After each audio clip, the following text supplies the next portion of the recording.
Chad will be preaching for us this morning. Chad is a pastoral resident here at the Well Community Church and served for 8 years as a lead of a missionary team in Australia and is now taking classes at Reformed Theological Seminary and just doing an awesome job serving and leading here at the Well already. How many months you been here? Since August last year, so it's coming up on a year.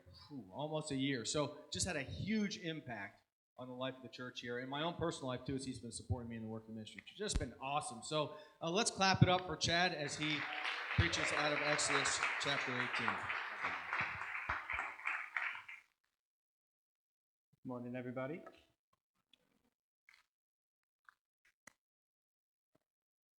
So 2016 was a big year for a lot of reasons, election not included.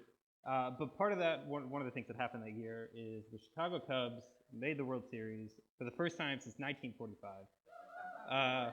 Okay. As a kid who grew up in Chicago, at least for part of my life, this was very exciting.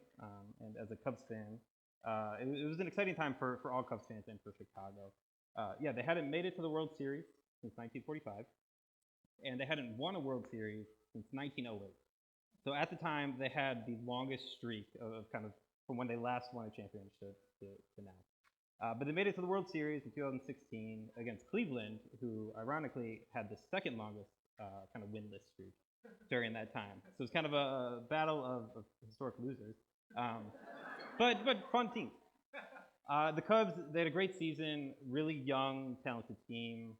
It was contentious playoffs, but they made it to the World Series, and they went down 3-1. So at that point, they were down 3-1. Cleveland just needed one more game, and they would have won the whole thing. The Cubs battled back. They tied the series 3-3. So at this point, Game 7, winner take all. If you like sports, that's like the best of the best. Tensions are high, pressure is there, people are playing their best. So it's 3-3. The game is actually really close. They finish 9 innings and they tie, so they go to extra innings. So again, it's exactly what you want if you're a sports fan. Not great if you're a Cubs fan, though, because they did not look good as the game went on. It was looking like they were going to lose. It was just, everything was kind of going in Cleveland's way. But then there was a rain delay as right before the 10th inning started. 15 minutes, they had time to kind of recoup. Cubs come out. They score 2 runs at the top of the 10th. So now comes to the bottom of the 10th. All they need to do is get 3 outs and prevent Cleveland from scoring 2 runs. Cleveland ended up scoring 1 run, so they get to the point where it's 2 outs. They're 1 out away from winning the World Series. Cleveland has a man on second, so really all they needed was like 1 good hit, and they could have tied the game, and it could have kept going. But the Cubs were just 1 out away from winning the World Series. So Cleveland comes up to bat, hits a ground ball to the third base side to Chris Bryant, who was the superstar, former MVP of the Cubs. He fielded the ball, threw it over to first base, Anthony Rizzo, another superstar on the team, who are no longer with them, caught the ball, and the game was over. They got the final out. Cubs won the World Series. 108 years of no World Series, of losing, gone. All the curses of the Billy Goats and everything else that was going against the Cubs was gone, and they won. They are world champions, and the curse was broken. Cubs fans everywhere were ecstatic. We were very excited and overjoyed at the fact that our team won. If you're a fan of a team who's won a championship, you kind of know what that feels like. Even though you're not on the team, you're kind of part of the team. And you just have all this joy because your team won. And I was watching the coverage and eventually got to the point after they were doing all the interviews and stuff where they were showing these highlights of each Cubs player the moment they steal the game and they won it. They kind of had a camera on each person on the field, and it showed right as the third out kind of came what the reaction was. And for them, it was just elation and joy. People were throwing their hats in the air, gloves in the air, were kind of jumping, finding the person closest to them, hugging, and they all end up kind of congregating in the middle in this big pile because years and years and years of sacrifice, of hard work, got them to this point where they were able to win the World Series and accomplish their goals. And watching those highlights, which I love, and with other sports they do the same thing. I remember when the Ravens won the Super Bowl a few years ago. I just have the memory of Torrey Smith kind of in the confetti doing like a snow angel in that. I just love that because it's people who are excited and accomplish what they wanted to accomplish. And it got me thinking, as a fan, yes, I had joy. I was happy. I'm still riding off of that, even though the Cubs do not look good, and they should have won more since then. But it got me thinking that those who are in the game, those who are playing, those who have some skin in the game, their joy is far greater than my joy. That moment for them is going to resonate with them in a way that I will never know, because I wasn't in the game. I didn't play baseball. I was never really good enough. But for these guys, their joy far outweighed my joy. That's because they were in the game. And then as we look at this passage, we're going to see today that the Christian life, part of the Christian life is engaging in the game. Life isn't quite a game, but it's engaging and doing what Jesus did. It is participating and not just sitting on the sidelines, because the Christian life, true joy, one, comes from Jesus, but it also comes from participating in the mission that he's put before us, the Christian life that he's put before us. So we are a couple weeks now into our Good, the Bad, and the Ugly series, where we are looking at stories and people from the Old Testament and seeing how the good stories, the bad stories, some of them are quite ugly. Last week was quite ugly. How those ultimately point to Jesus. So today we're looking at a guy named Jethro. And as you looked at the passage, you saw a lot of Moses. But that's because Jethro is just instinctively tied up with Moses. We first meet Jethro in Exodus chapter 2. At this time, Moses was living as part of kind of Pharaoh's family in Egypt, but he himself was an Israelite. And at the time, Egypt had enslaved kind of the Israelite people. But Moses, through circumstances that you can read about in Exodus, or if you watch The Prince of Egypt, you'll see that he was kind of spared from that. But he sees an Egyptian slave master abusing an Israelite, and he has this righteous anger and ends up killing the Egyptian slave master.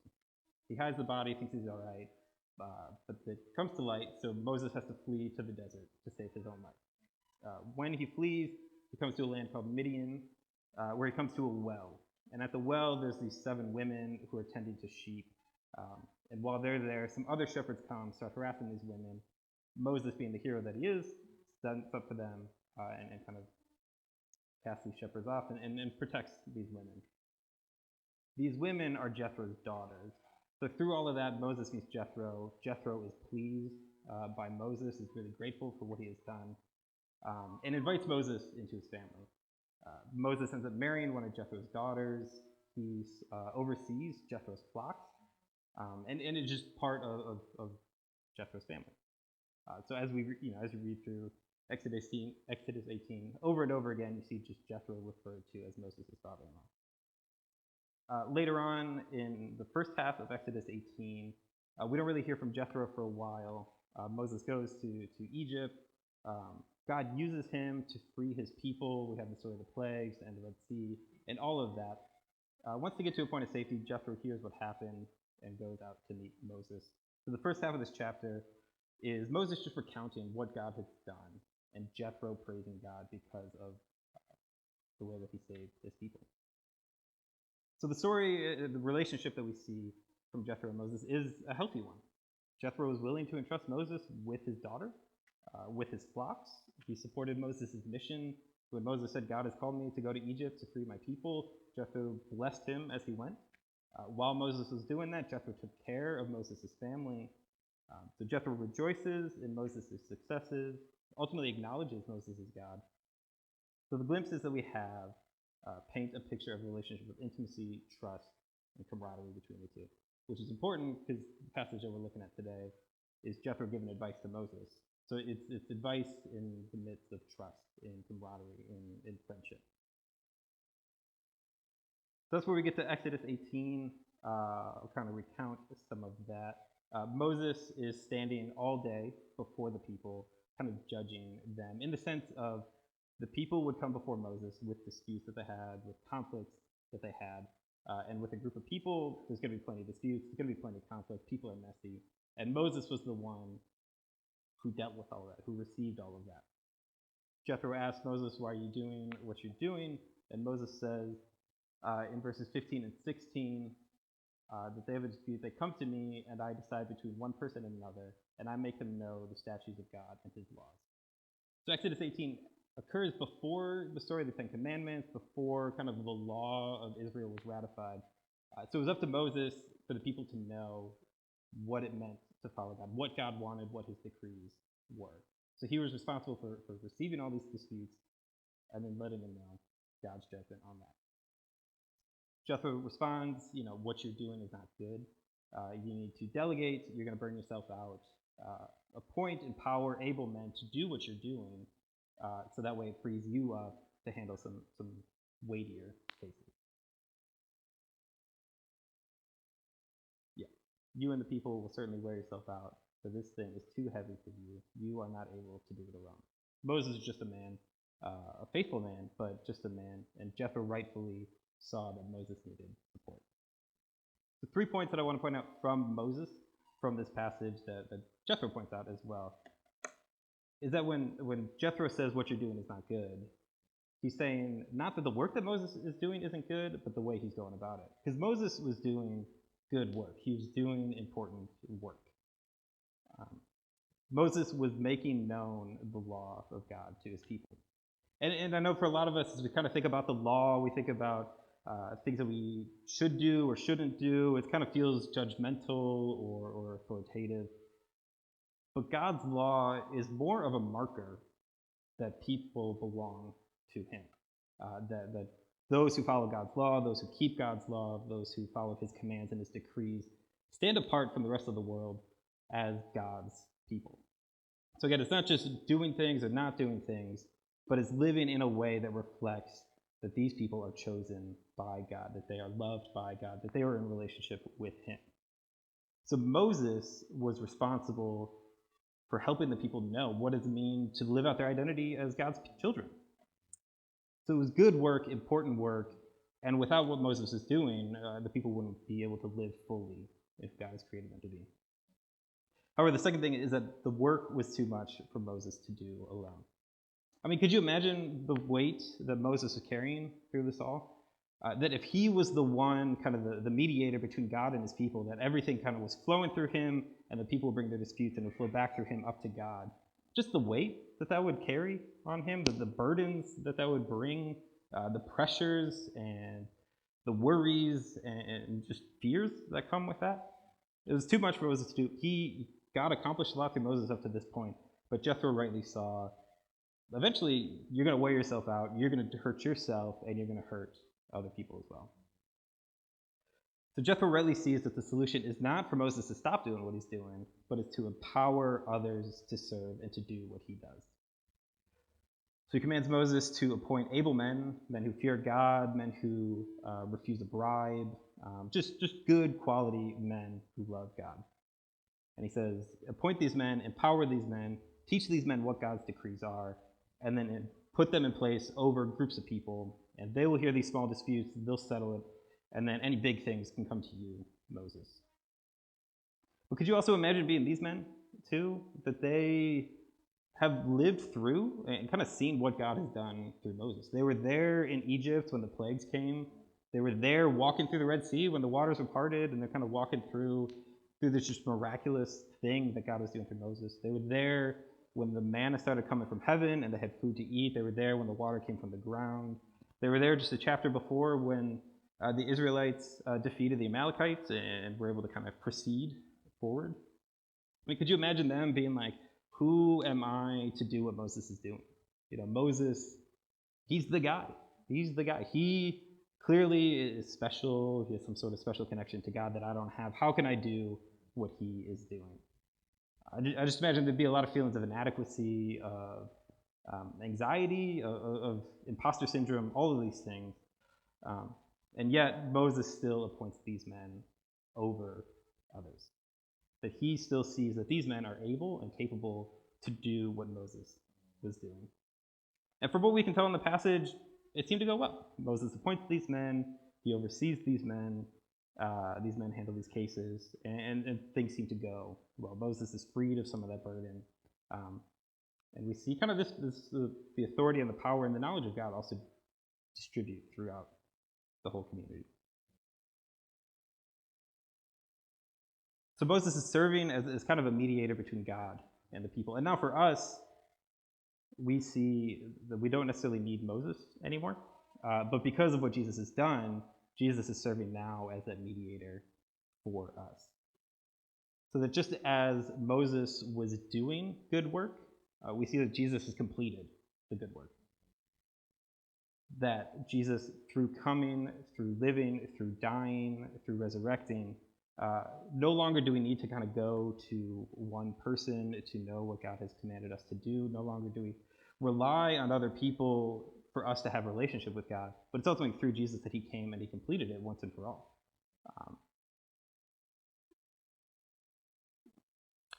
And not only that, it wasn't while the work was too much for Moses to do, while the work for him was too much for him to handle, as he was a valuable man, a man who, while faithful, while able, still could not do all that was before him. Jesus completed this work that only he could do. It was not too much for him to do. It was destined and designed for him to do because only he could do that. As we go throughout the summer series and read more through the Old Testament, we're going to see over and over and over again how God's people knew what it meant to follow him, but couldn't. That the law was too big for them. The barrier was too big for them. The call to be holy and to be righteous, they could not do on their own. And that is why we need a Savior. That's why we needed a Savior. That's why we still need a Savior. And that's why Jesus came in, because only he could do it. It was not too much for him to do. It was destined for him to do. But with that, Jesus, even though he is enough and fully enough, he still desires to empower others to serve and to do what he did.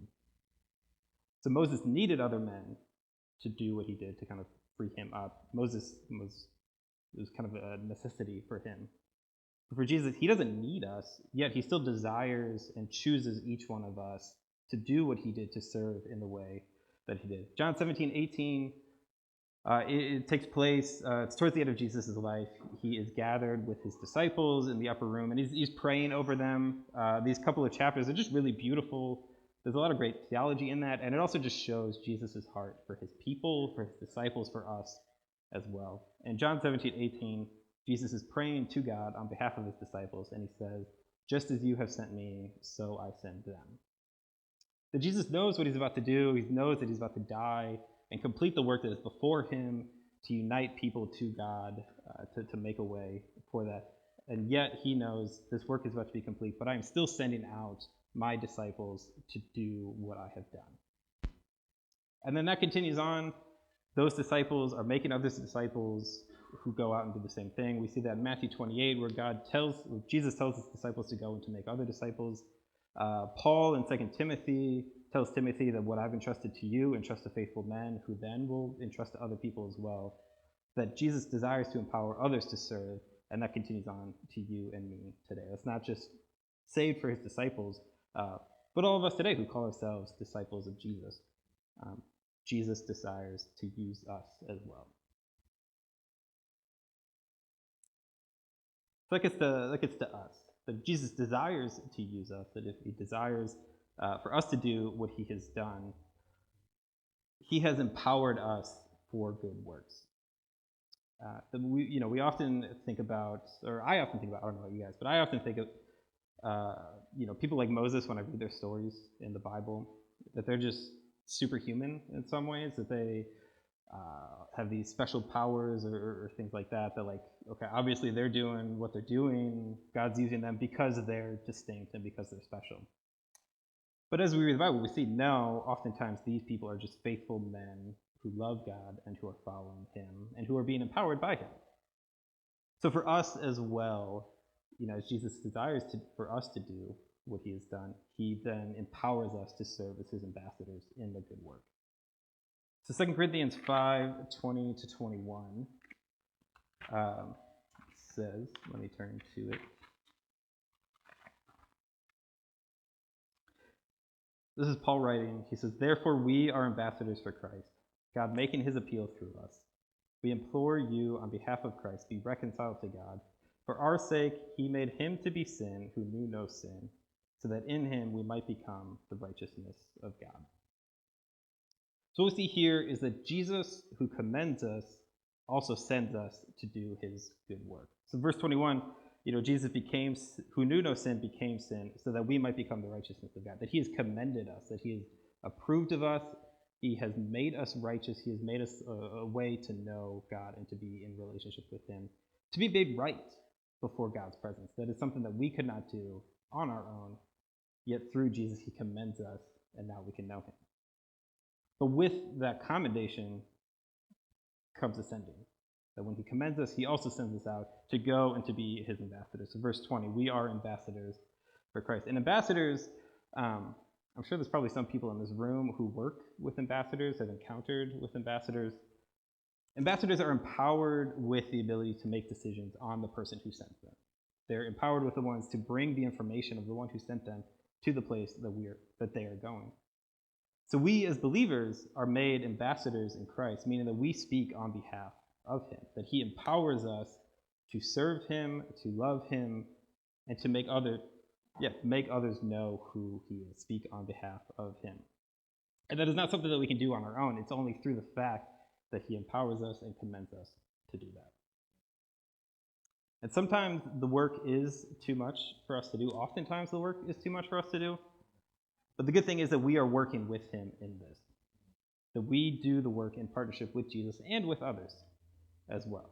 So as we look back at Exodus 18, we see that the able men, when they come across cases that are kind of too big for them, too hairy, too complicated, whatever it might be, that they had the freedom to take those cases back to Moses, and Moses would handle them. They knew that they had support. They could go to Moses for advice, and he would take care of it. So for us today, as we serve as Christ's ambassadors, we do it in partnership with him, knowing that we are not alone and that he empowers us to do it.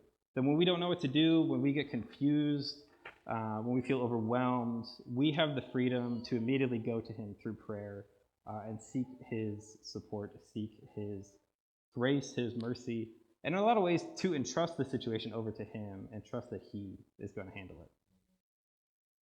But we also do it in community with other people as well. These able men, we don't really know kind of what their interaction with each other was, but I would assume that they probably knew each other and maybe spent time kind of just sharing what the work was like, maybe complain a little bit about like, oh, this is really hard, or but also come to each other with encouragement and support and be like, hey, I've gone through that same thing. Let me give you some suggestions, or let me pray with you in that. That we don't do this work alone, we're working with him, but we're also working as a body, as a church, in your community groups, to do what Jesus did with one another. The temptation, though, is to do what Jesus did on our own, through our own abilities, in our own strength. And ultimately, just like Moses, where Jethro says, you will certainly wear you and your people out if you're doing it alone. It's too much for you to handle. The same thing's going to happen to us as we try to do what Jesus did through our own strength and through our own abilities.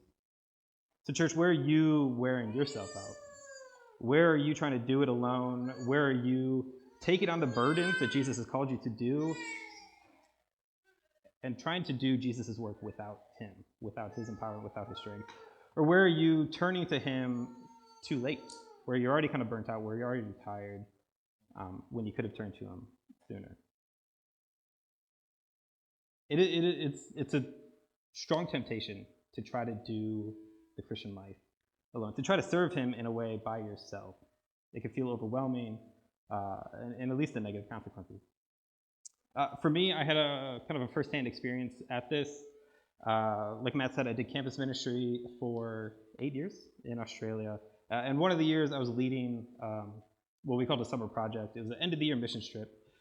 We would take our students to beachside towns for something called schoolies. So schoolies are recently high school graduates who go to the beach, they party, they celebrate, kind of like senior week in Maryland, if that's still a thing. It was when I graduated here. Like that, except drinking age is 18, so it's kind of a lot bigger because it was easier before that. So we would take our college students to go down there. During the day, we would run trainings and devotions and use it as an opportunity to grow people in their relationship with Jesus. And then in the evening, we would go to the beach where people are partying and have spiritual conversations with them. Hope to tell them about Jesus and love on them. So I was co-leading one of these trips. I had done it before, but as this trip went on, it was kind of the first time for me that I realized I was in a situation where I was kind of the most experienced and oldest person in the room. I don't know if you guys have had that situation before where you like, something comes up and you're looking around and like, who's the adult here? Who's going to handle this? That was me. That was the first time I'm like, okay, this is me. I'm the one that people are looking at. So it was a good maturing experience. But with that came just pressure that I put on myself to make sure we were doing what we needed to do and that it went well and that other people were doing well. Which I think is a good thing. I think if you're leading, you want to care for other people. You want to make sure that things run well. But I was just heaping this burden on myself, and I wasn't really allowing other people to come in and to help in that sense. And that came to a head about one weekend. It was a 2-week trip. We were gathering for kind of prayer before going out to share our faith. We would gather as a group, pray. Some students would share devotion, just kind of get in the mindset for it. And I remember sitting around, and I just felt this sudden urge to cry, which I don't do. Overall, I'm pretty steady and even keeled. But it was just this sense of like, I just really have to cry. So I excused myself to the bathroom, thinking like, okay, it'll pass. But I just started weeping by myself in the bathroom and had no idea. Like there's nothing I could point to where I'm like, I'm really upset at this or somebody said this and it hurt me. I just started weeping and I was so confused. So I cried for a little bit, kind of pulled myself together. I'm like, okay, this is not the time to do it. Let's get through it. I went out, joined back up with the group, kind of kept going for a couple minutes. And then the same feeling overcame me again. So again, I excused myself to the bathroom, started weeping, and I'm like, okay, something's not right. I can't go out tonight. So I didn't. So I told my co-leader that I should probably stay in. So I did. And for the next couple hours, just this on and off weeping by myself. Just super weird for me, super vulnerable, and just also not what I wanted to do in that time of leading. It was a crazy night in general. There's a whole other story. My wife was there, so she knows. So I can talk to you about that afterwards. But it was like the worst time to not be with the group that you're leading. But what I learned a few days later, I talked to on our staff. We had a licensed counselor who was great. And I was just kind of explaining what had happened. He was asking some questions. We were talking. And then at the end, he's like, I think you're stressed. I think you're overly stressed. And crying is kind of your body's reaction to let that out. Just like a baby who can't really express when they're upset, they cry. He's like, it's probably the same for you. So as I was reflecting, I realized that I was trying to do this alone. I was letting people in some areas, but really I was heaping the pressure on myself. And there's a lot I could talk about in kind of life habits, and at the time, I wasn't really practicing things like Sabbath or silence, solitude. But really, I think the main thing for me was that I was trying to do it alone. I was trying to wear myself out to do this good work in a way that was too much for me to handle. So it was a really low time. But since then, I have learned to know when I need Jesus and know what it looks like to go to him and to receive his encouragement and comfort and strength in that.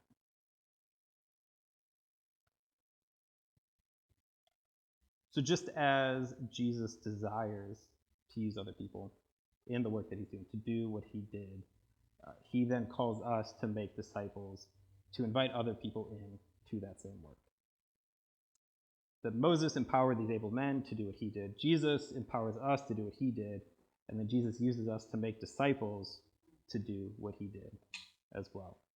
Matthew 28, the Great Commission, Jesus, right before he ascends into heaven, is kind of one of his final commands to his people is to go and to make disciples of all people, baptizing them, teaching them what I've taught you, and that Jesus will be with them to the end of the age. That our calling as believers is to do what he did, and part of that is to raise up other co-laborers in the mission field, other disciples of Jesus, pointing them to him, and ultimately back out into the world to proclaim his name. So church, as I was reflecting on this and as I was looking through these passages, I I was thinking about my time here at the Well. It has almost been a year. And I do want to commend this church for the numerous ways that you guys are doing what Jesus did. I think there's a great culture here at the Well of not just sitting on the sidelines, but getting in the game and doing what Jesus did. I know yesterday some people got together to make meals for Foster the Family, for a foster care organization to provide meals for families who are kind of within those first 24 hours of fostering kids. They just get a bunch of meals as well to help with just the sudden change in life. So we had people from the church get together to make these meals. We have a lot of people who are serving week in and week out to make Sunday mornings happen. The people who are standing at the door welcoming you as you come in. We have lots of people serving downstairs with the kids to teach them about Jesus. We have lots of community groups throughout the week. We had one multiply recently because it got so big that they empowered other people to lead a group, and they were able to branch off and start a new one. And then there's the countless stories of you guys who are out there sharing your faith with your neighbors and your coworkers and your friends, who are putting yourself out there to do what Jesus did in the space that God has called you to do. So I do want to commend you guys for that. I think our church, in a lot of ways, is a great example for that. But with that, I do want to kind of ask, for those of you who maybe aren't doing what Jesus has called you to do, or maybe you kind of like a sub player, you're kind of going in every once in a while, but you're not actively in the game. Just to kind of ask yourself, what is preventing you from doing what Jesus did? I have two thoughts of why that might be, so give me grace in that. I think one is maybe we are not experiencing the commendation or the pleasure of the one who is sending you. Maybe our relationship with Jesus just isn't that great at the moment. Maybe it feels dry, or maybe he feels distant. Maybe life has thrown some stuff at us, and it's really confusing, and it's really hard to want to come to Jesus, to feel his love.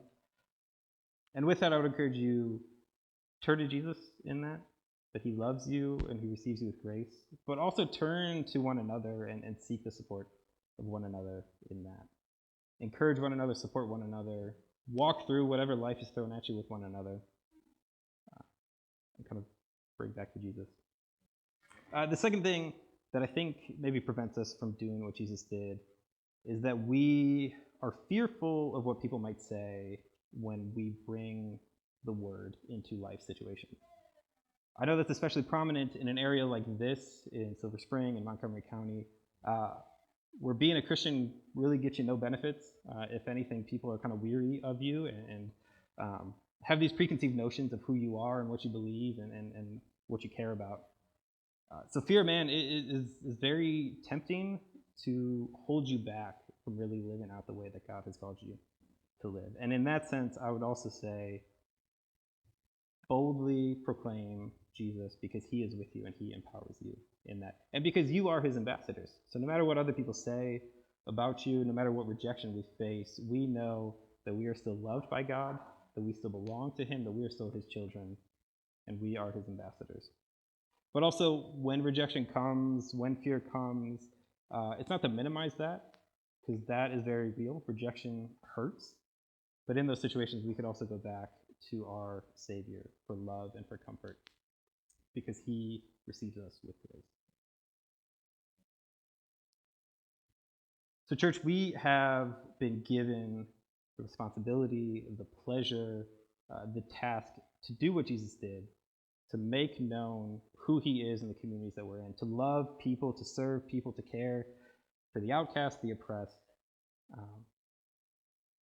We have been given this monumental task, but we do it boldly because we know what Jesus did for us, because we know how he has changed us individually, and we do it because we want others to experience that the same, knowing that Jesus is with us all along. So we boldly do what Jesus did as his ambassadors. So as we do what Jesus did, one of the things that he did that we do each week is communion. That we come before God each week, reflecting on who Jesus is, what he did for us, and his sacrifice for us. So I'm going to read from Matthew 26. So Jesus is with his disciples at the Last Supper, right before he is about to be crucified. And it says, now as they were eating, Jesus took bread, and after blessing it, broke it and gave it to the disciples, and said, "Take, eat, this is my body." And he took a cup, and when he had given thanks, he gave it to them, saying, "Drink of it, all of you, for this is my blood of the covenant, which is poured out for many for the forgiveness of sins. I'll tell you, I will not drink again of this fruit of the vine until the day I drink it new with you in my Father's kingdom." So every week we come before and take communion. One, in remembrance of what Jesus did on that cross, where his body was broken and his blood was spilled on our behalf because he completed the good work.